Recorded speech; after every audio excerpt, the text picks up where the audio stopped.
Bonjour et bienvenue dans cette leçon dans laquelle nous allons regarder ensemble comment on peut faire des calculs lorsqu'on a une situation de proportionnalité, mais pas un tableau sous la main. Nous allons utiliser dans ce cas-là ce qu'on appelle le produit en croix, celui que tes parents connaissaient sous le nom de règle de 3. Parfois, on est sûr qu'il y a une relation de proportionnalité entre deux grandeurs, mais on connaît simplement un couple de valeurs correspondantes, donc on n'a pas franchement sous la main ce qu'on appelle un tableau de proportionnalité. L'exemple typique, dans mon livre de cuisine, j'ai vu que pour faire un tiramisu pour 4 personnes, il me faut 250 grammes de mascarpone. La quantité de mascarpone, elle est forcément proportionnelle au nombre de personnes, c'est une simple question de bon sens.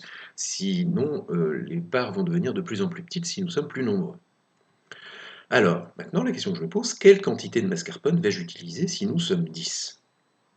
Eh bien, pour répondre à ces questions, je vais quand même essayer de construire un tableau de proportionnalité. Dans ce tableau de proportionnalité, j'ai une colonne qui me dit que s'il y a 4 invités, il faut 250 grammes de mascarpone. Et la question que je me pose, c'est combien en faut-il s'il y a 10 invités? Pour l'instant, je n'ai pas la réponse. En fait, je vais utiliser une propriété des tableaux de proportionnalité qui est la suivante.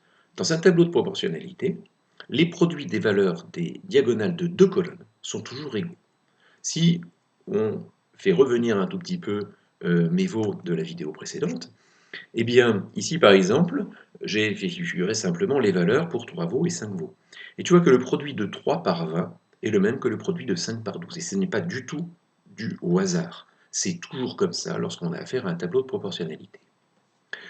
Donc, dans le cas de ma recette, la valeur qui me manque, je sais que si je la multiplie par 4, elle doit être égale à 250 par 10.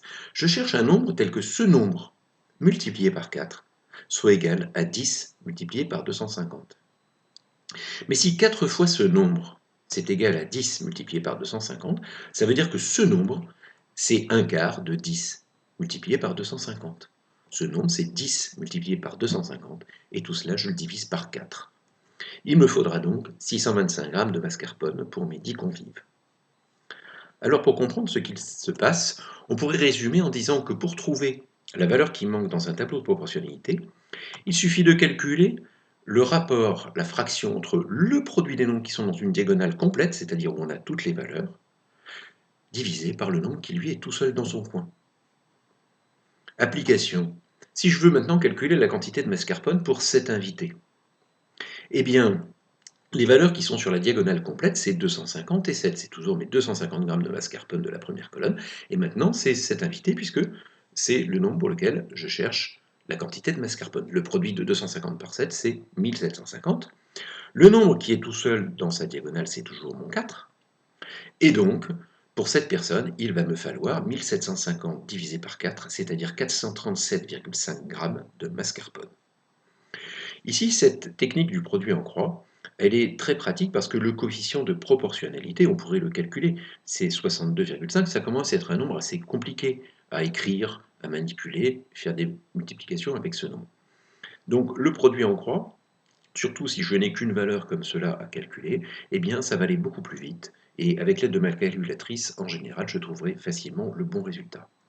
Voilà, n'hésite pas à revoir comment calculer avec le tableau, puisque, comme je te l'ai souvent dit, ce qu'il faut, c'est trouver la méthode qui est la plus simple pour résoudre un problème donné.